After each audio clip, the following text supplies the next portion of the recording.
a gente sempre conversava muito sobre isso, porque era uma coisa que poderia acontecer. Não é agora por causa da Covid, nada disso. Então, a gente sempre falava sobre isso. E ela pressentiu que ela ia morrer, porque eu levei ela, fui daqui de Joanópolis até Bragança, a gente foi no carro, o carro estava um silêncio, né? Aí ela virou para mim e falou assim, vamos conversar. Eu falei, o que você quer conversar? Bom, se chegar lá, não tiver nada, não for nada, tudo bem, a gente volta para casa. Agora, se eu for para lá e eu morrer, o que vai acontecer? Que ela queria saber como que eu ia me cuidar. Quem que vai fazer sua comida? Essas coisas. Quem que vai arrumar as suas coisas? Eu falei, eu. Olha, se eu disser para você que até hoje eu me sinto, eu estaria mentindo. Hoje está mais calmo. Eu vivi isolada uns 3 anos. Eu ia do serviço para casa. Quem me ajudou muito foi minha filha. Ela não me deixava, ela ficava brava comigo. Porque ela dizia, mãe, a vida está aí, a Silvia não vai custar que você fique aqui. Mas eu não tinha. Ficava naquele apartamento sozinho. Eu acho que eu ainda tenho muita sequela desse luto que, para mim, não é totalmente resolvido. Desencadeado pela questão do preconceito LGBT. Né? Eu acho que eu teria a mesma dor se fosse um casal hétero. A dor seria igual, a perda seria igual, mas o preconceito não estaria como pano de fundo. Isso te desqualifica um pouco, desmerece o teu lugar. Acho que nada se compara com nada. Relações não se comparam com outras relações e os lutos também não se comparam em hipótese nenhuma. Né? Cada pessoa a gente tem a dor por todas as perdas, enfim. Né? Mas, ao mesmo tempo, eu também entendi que o luto é um processo muito solitário. Não houveram avisos, não houveram índices, não houve um cenário para isso. Ele foi embora. E eu congelei. Eu não pude me despedir. Você tem que viver. E você tem que arrumar meios e arrumar ferramentas. E você não sabe como. O luto nunca vai passar. Hoje ele está na minha frente, ele pode ficar ao meu lado, então eu vou poder caminhar melhor.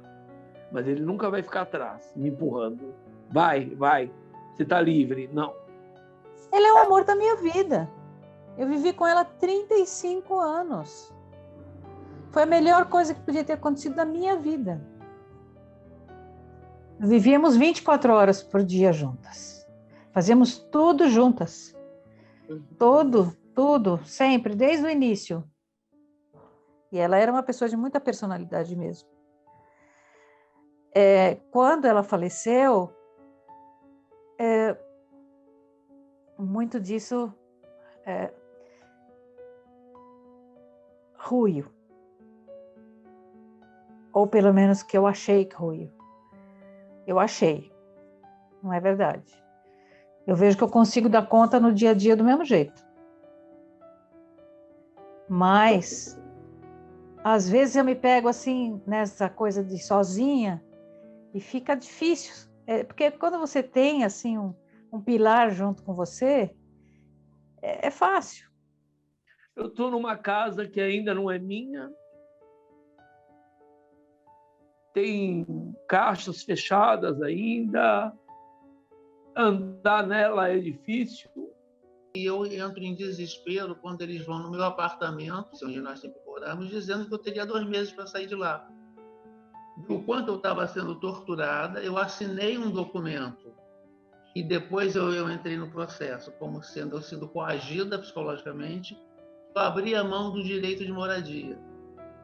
Essa advogada conseguiu, então foi também uma coisa muito doída, entrar com um processo de união estável, mesmo depois dela tendo morrido. Assim, era um caos, eu não poder viver o luto, porque nós nunca casamos, a gente só morava junto, numa fantasia de um dia vamos casar em Paris, vai ser lindo e maravilhoso. O nosso sonho.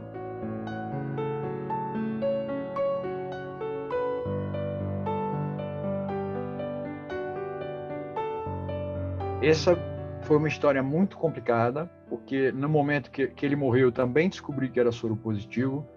Então, era uma época que não havia tratamento, não havia nada para se fazer, foi um desespero total. Ainda mais se tratando de uma doença que tinha uma conotação moral tão forte, tão complexa, sabe? Que você já tem a questão de você ser um homem gay, que já vem carregado de culpas e de questões, que não era bem o meu caso, mas, enfim, é uma carga muito grande. Era um luto sobre a morte dele e sobre a minha também. A enorme possibilidade de eu morrer também. Eu sou quem eu sou, não por causa do HIV, mas por causa do luto prematuro, da dor de ter passado por aquilo tudo. Mas uma coisa muito interessante que aconteceu foi que logo depois do falecimento, eu senti uma necessidade louca de me reencontrar. Eu achei que eu tinha perdido a minha identidade. Perdido. Porque eu não sabia mais quem eu era. Alguns dias depois eu fui no supermercado, achando que eu ia comprar alguma coisa. Eu entrei no supermercado, não consegui comprar nada. Porque eu não sabia escolher se eu gostava de Nescafé ou qualquer outra coisa, entendeu? As decisões sempre eram decisões em conjunto. Então, o que será que a Teresa quer? Ela gosta disso, eu gosto daquilo, e começa a comprar e tal. Acho que nós vamos fazer isso. Sempre nós. Então, chegou uma hora que eu falei, quem que eu sou? Eu não sei nem o que eu gosto, não sei o que eu quero. No meu aniversário, daquele ano mesmo, eu fui para Guaíra, na cidade dela. Eu fui porque ela tinha a mãe da Viva, tem a irmã dela que eu gosto muito, e eu tinha amigos lá que eram amigos delas e que me acolheram muito bem, né? Que sabia muito bem dela, e eles queriam que eu fosse lá para me festejar meu aniversário, porque diziam assim que eu estando lá, eu era um pedaço dela. E eu fui. Mas era aquela coisa assim de eu estar lá e não estar. Eu chorei muito, porque como ela me levava em todo lugar lá, e cada lugar que ela me levava, eu relembrava. Então foi assim também, não foi legal, né? Aí eu voltei e depois eu não saí mais. Eu não vou mais. Deixa eu ter meu luto do meu jeito. Nós éramos dois, completamente diferentes em todos os aspectos. Ele mais velho, eu mais novo, ele ponderado, organizado, eu louco, aventureiro. Então, essa minha personalidade trouxe ele um pouco mais para a jovialidade, para, às vezes, até com um pouco de irresponsabilidade. E todo o perfil dele me trouxe para a responsabilidade, para a maturidade. Então, nós nos tornamos um. Ele foi embora, ele levou ele inteiro, e essa metade que tinha sido construída, e essa metade que ficou, eu ainda não reconheço que sou eu. Como é que lida com isso? Né? Quando eu voltava para casa, eu me via fazendo os rituais de olhar para cima para ver se a luz estava acesa, se ela já tinha chegado. Uhum. Era uma coisa instintiva. Baixava o olhar, já estava chorando. E me via assim, agora eu tenho que recomeçar a vida. O maior dor de uma pessoa que perde alguém é os outros não saberem e não reconhecerem que aquela é o amor da sua vida, que você vivia, dormia, fazia sexo, tinha uma vida em comum, tinha objetivos, tinha o futuro. Nós éramos colegas de trabalho. Então, no início da nossa relação, era uma relação de amizade, muito de encantamento. Pouco tempo depois, fomos morar juntas e fomos casadas por 25 anos. Na família, fomos muito discriminadas. A mãe dela me torturou muito. onde eu era a sobrinha postiça. O filho, que era casado, a mulher era nora. Bom, eu conheci ela quando eu tinha 24 anos. Então, foi numa época onde assumir a homossexualidade era uma coisa dificílima. Era uma coisa que ninguém fazia, porque não dava. Então, quando viemos aqui para Joanópolis, eu falei, olha, não vamos assumir para ninguém, não vamos falar para ninguém. Tá bom, não vamos falar para ninguém. Uma cidadezinha pequena, a gente não sabia como é que era a reação das pessoas frente a duas mulheres e tal. Não, era minha prima, essa coisa de falar que era prima, né? Eu tinha um diretor que ele era homofóbico radical, saca? Ele falava claramente, se eu ver dois homens de mão dada, eu vou vomitar. E eu estava nesse ambiente quando o meu parceiro adoeceu. O dia que o meu parceiro morreu, eu tive que pedir licença, falando que eu ia visitar um amigo, e fui para o velório. E no dia seguinte eu era um viúvo, que não tinha direito a viver a minha viuvez, não tinha direito a uma licença por viuvez, não tinha direito de comentar que eu era viúvo. E aquilo foi insuportável para mim, e eu pedi demissão, não quis mais falar, eu não posso trabalhar nesse ambiente, não vai ser saudável, eu não vou conseguir. Não era farra. Era uma estrutura familiar. Era um casamento com obrigações, com deveres, com decisões, com responsabilidades. Só que nós decidimos não nos machucar. O que acontece dentro dessa porta não é da conta da humanidade. Não é que não é da conta de ninguém, não é da conta da humanidade. E depois eu percebi que era importante que tivesse sido público, porque não houve reconhecimento. Eu me tornei invisível depois do falecimento dele. Não é reconhecido socialmente. Aquela história, eu teria feito diferente? Claro, depois de ter vivido, você pensa muita coisa. Eu teria ocupado o meu lugar de uma maneira muito melhor. A vida toda, não só na doença, como companheira. Quando ela faleceu, para mim foi a maior surpresa que eu podia ter. Todo mundo sabia que a gente era um casal, menos eu. As pessoas vinham na loja, me ligavam, vinham em casa para dar os pêsames. Eu acho que o fato de ser reconhecida como viúva dá um respeito. Você passa a ser respeitado. Reconhecimento da dor, porque as pessoas reconhecem o quanto essa dor é profunda. Porque eu já perdi meus pais, eu já perdi muita gente, mas eu nunca tinha perdido o meu amor.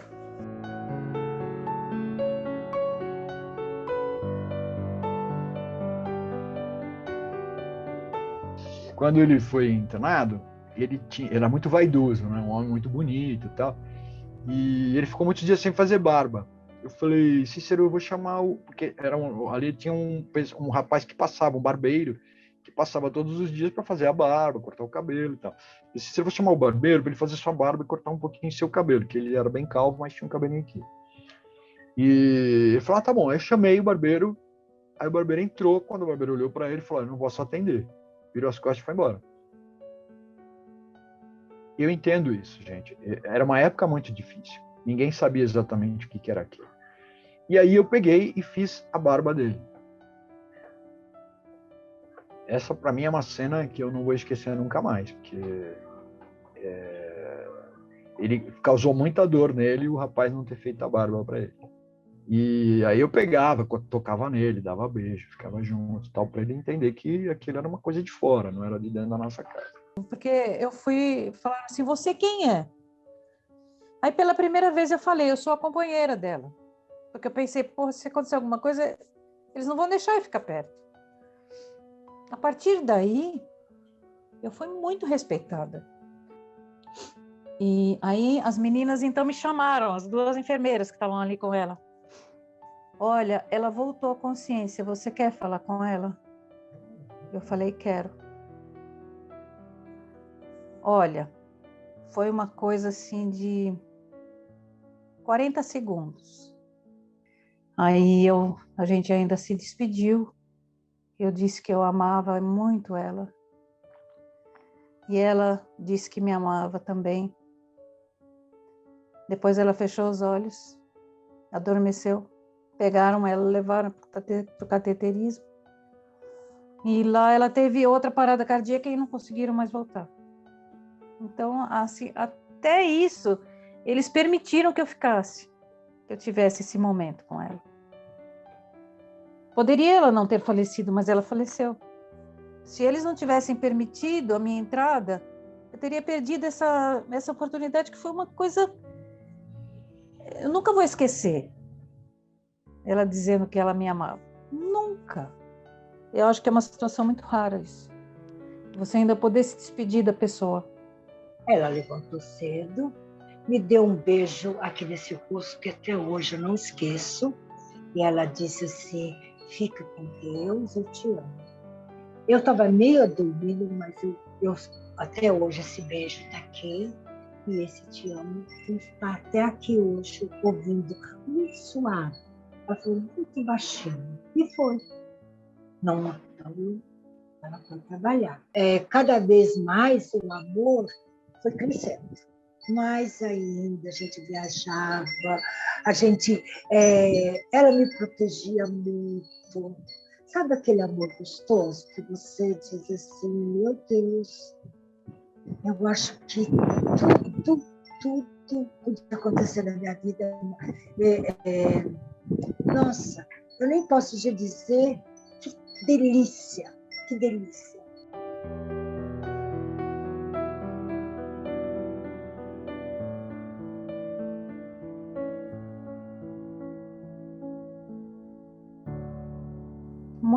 Muitos momentos da dor já não são tão intensos.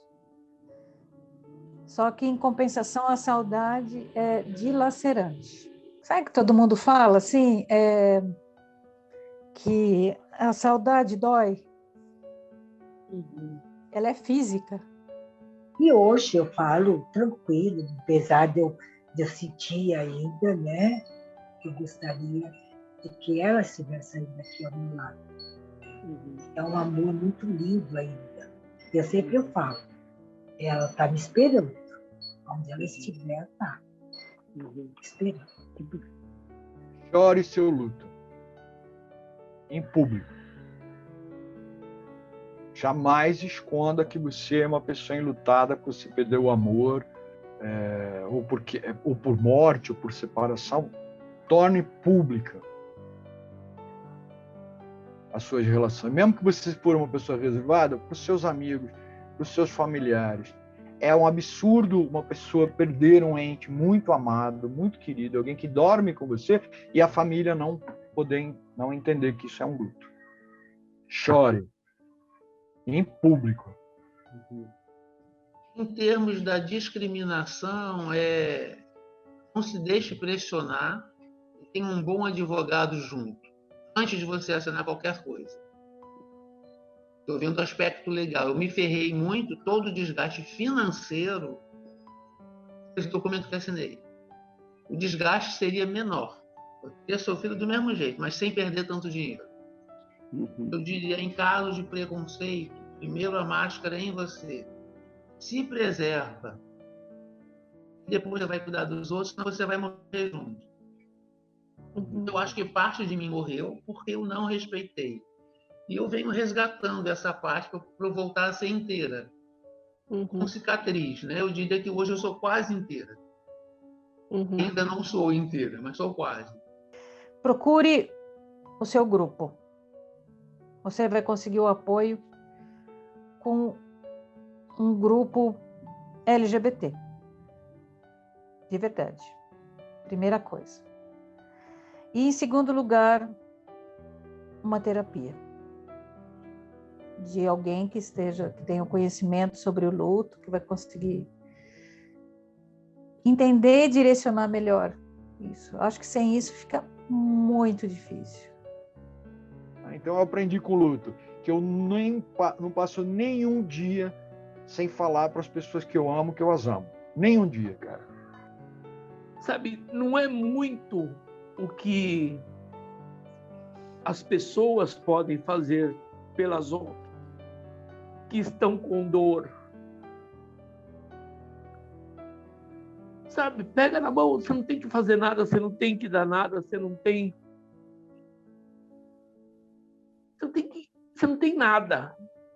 Ouça. Não omita opinião. Chora.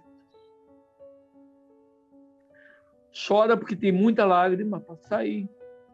Você é a pessoa mais forte que você pode ter ao seu lado.